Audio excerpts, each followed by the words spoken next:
Ayan mga kapatid, magandang hapon po sa inyong lahat at narito na naman po ako at muling tatawasin natin si Sir Ernesto.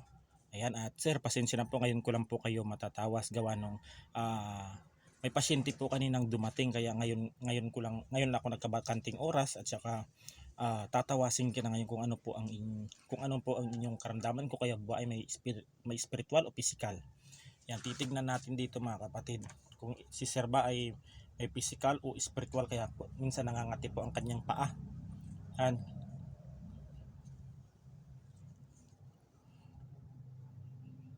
Yan, tatawasin natin mga kapatid.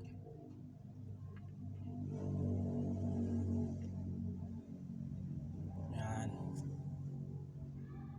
Para malaman natin ay siya.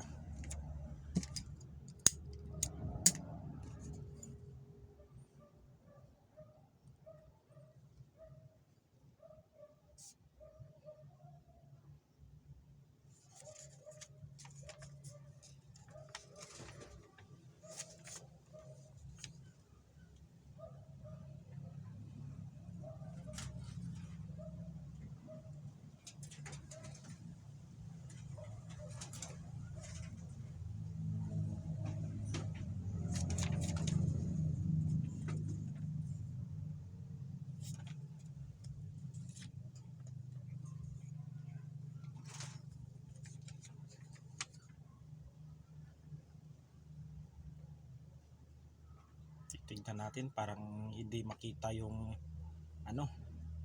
pinagtawasan, kung ano ba talagang gumagambala dito.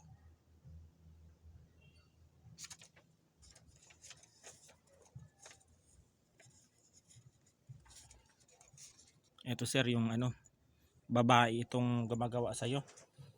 Ito ay kulam ito. Yan yung mukha ng babae. Yan, nakasimangot. May ginagawa sa isang mesa.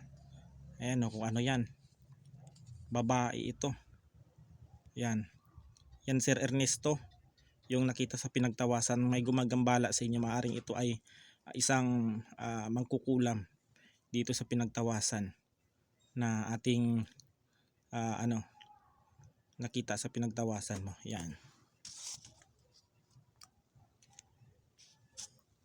Yan mga kapatid. Yan Sir Ernesto, babaklasin natin yung inyong karamdaman sa spiritual. Yan. Ganito ako mga kapatid.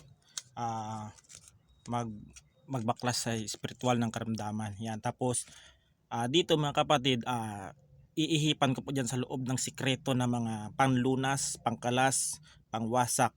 Yan. Na mga orasyon. Iihip dito yan sabay sunog. Yan.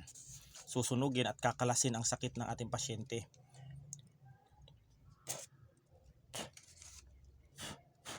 Yan mga kapatid, susunugin natin yung pinagtawasan ni Sir Ernesto. Yan. Para masunog na ang lahat ng ang kanyang karamdaman sa spiritual. Yan. Kung sino man ang gumagambala kay Sir Ernesto ay mawawasak at madudurog ang kanyang karamdaman, physical at spiritual. Yan mga kapatid, sinusunog natin ang pinagtawasan para masunog na rin yung mga ginamit doon kay Sir Ernesto, kaya pinapakati ang kanyang katawan, kaya nagkaganon.